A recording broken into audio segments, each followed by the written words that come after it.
Well, I've done one board. I got it down to thickness to 5/8, and in the camera it probably looks a little bit more than 5/8, but it's not. I locked this in position and it fits in snugly, right?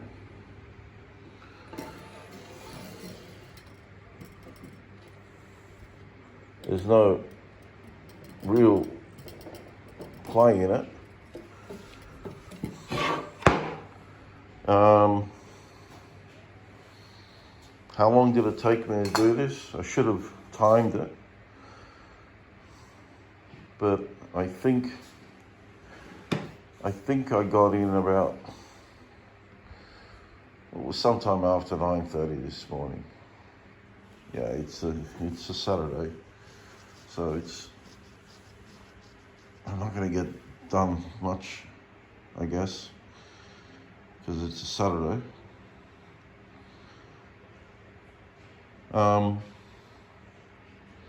I don't know, probably 20, maybe, let's say 30 minutes. 30 minutes to get this down. Well, initially it was 1 inch, and I planed it down to 3/4. So from 3/4 to 5/8, that's how long it took me. It's a long board, 45 inches. So it is time consuming to do. So the planes of choice were these, which you see. Now, I started using the Veritas scrub plane, and even though it does hog off a lot of material, and if I were to leave it scalloped, I probably would have done it within 10 minutes. I kid you not, within 10 minutes. But if I were to leave it at that, then yeah, 10 minutes. But there would have been a lot of, I can feel it in my fingers. There's some reversing grain, believe it or not, in this timber.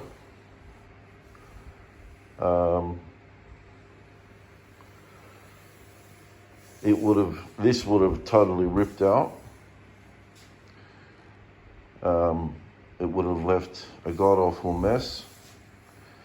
And then to plane all the scallops out would have probably taken about 15 minutes. So either way, it's still half an hour. So anyway, I only did one hit with it, and then I pulled out my other scrub plane, but you can see the difference. This one hasn't. I'll show you the other one, which I'm sure you guys already know all this. So you can see how that's shaped, okay, which makes it a lot easier to push and plane through a lot of material because of its shape. This one isn't as pronounced, so this one leaves small scallops, which are still time consuming to plane, but nowhere near as much as that plane. So after I go through a number of times with this to get as close as I can, which that line's gone, as close as I can, so it'll be, even under a thou, maybe.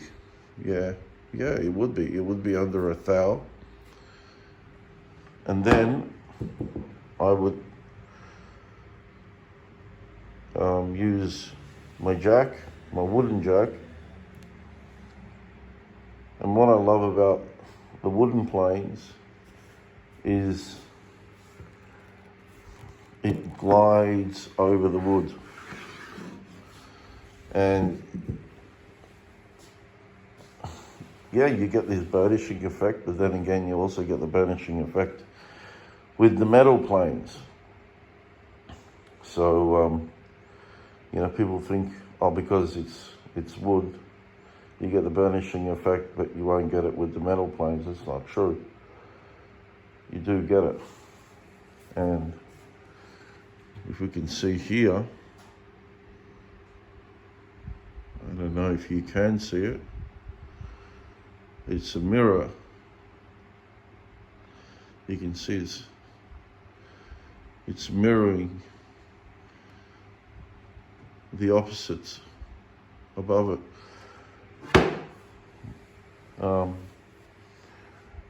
I'm guessing where they got that idea of the wood,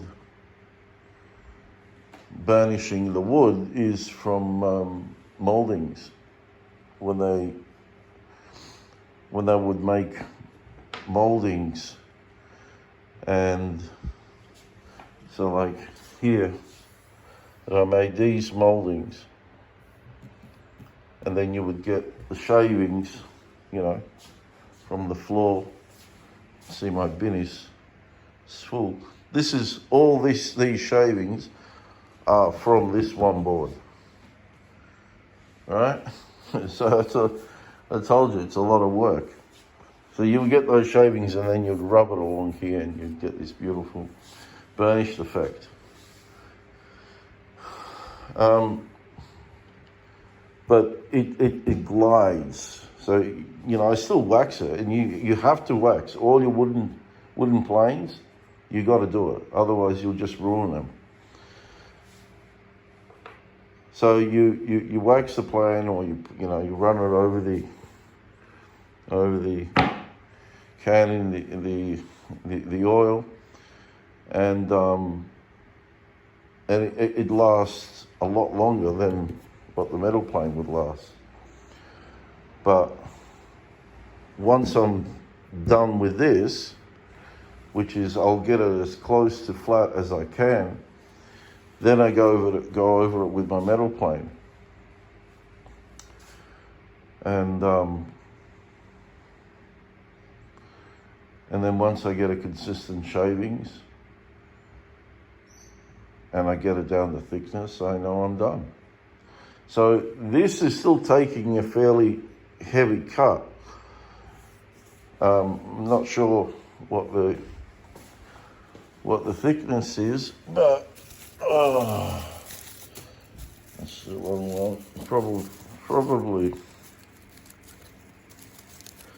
I'd say this is the one.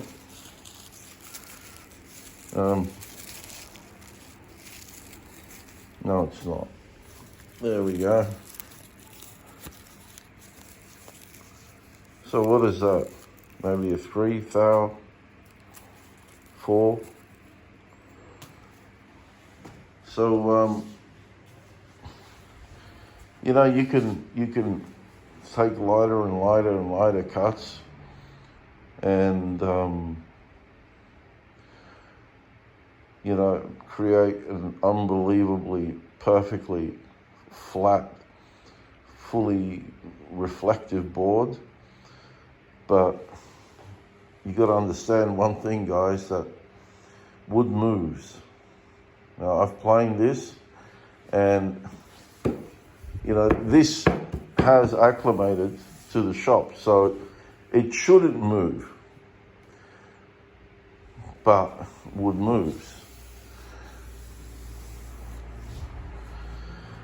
What else did I want to say? Yes, very, very important thing. When you're planing, yes, for us hand toolers, it's easy to plane to a gauge line, but it is not good practice. Now, you see here it's moving ever so slightly, right? This is because I'm planing off one side only. And all the moisture is being released from that side. And therefore, you start to get cups, you get bows, you know, all sorts of nasty things happen. Right now, I'm not overly concerned because I'm going to be ripping this down to 5 inches. And I'm not still even 100% sure whether I'll stick to the 5 inches. I may go even less. You know, I didn't draw these plans up myself to know, you know, what I'm working to. I'm totally working blind here because I'm not following Chris's, I'm not following Megan's. I'm mixing and matching, and I'm just you know, I'm basically building off the build itself. Really, that's what I'm doing. I did that with that one. I just worked completely off the top of my head. I didn't build anything. I knew what I wanted. I can see it in my head, and then I just did it, and it works. But it's, you know, you've got to constantly think about drawing up a plan and working to your own specifications. Well, you know, there's the thought process is, you know, not as high as the way I'm doing it now, which is, again, it's also time consuming as well. So, having said that, when you plane a board, you got to flip it on and do, you know, on alternate sides. So the moisture is released, you know, equally, and then it will remain straight. Now, I did that with the tray bottoms. When I was planing on one side, and then it went to a banana shape. So I said, okay, you know, I'm going to make it now harder on myself, and I'm going to do it on alternate sides, which is how you do it if you've got a thickness planer, you know. And then you just use your calipers, and then you just keep, you know, checking to see how your progress. But it is easier and less time consuming just to plane from one side and plane it down to the gauge line, and that's what, you know, all hand toolers do. It's the way it's always been done. But, you know, there's the side effect that these bows and cups and, you know, all those things can happen. So even though I check my wood, I got a Wagner here for, this is a, can't do it with one hand, can I? Oh, bloody hell. Anyway, I can't pull it out. Can't take it out. It's too snug. So I checked the wood with this. There's no pins in this one, right? Which is really, really good. These are the top of the range. You want to get the Wagners and ignore the rest. I mean, I don't want to promote, you know, other people's products, but you know, what's true is true. This is pretty darn up there. And you put in the specific gravity inside the moisture meter, not inside the moisture, anyway. And you just run it across the wood. Now, I know this is, you know, between 9 and 10%. So, you know, it's not like this is wet and it's now just, you know, releasing all this moisture, and therefore it's bowing. It's not the case. It's, even though it's between 9 and 10%, it's still got moisture in it. So that's what you got to do. You got to flip the boards. And if you're doing it by hand, if you have the patience for it, by all means do it. But if you don't, then you just do like as it's been historically done. So, that's it for now. And I will make further videos as I go along with my build and come across stuff that I think is important.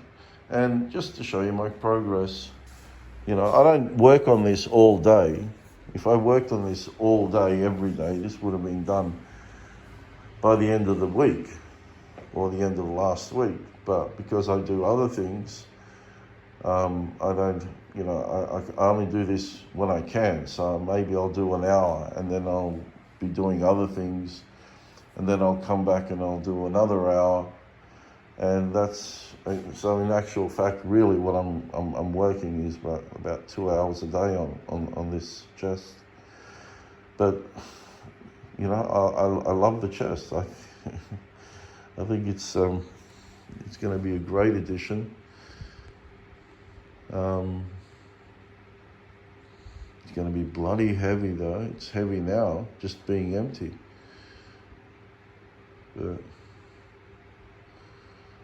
And I had to make it out of 3/4 inch material because I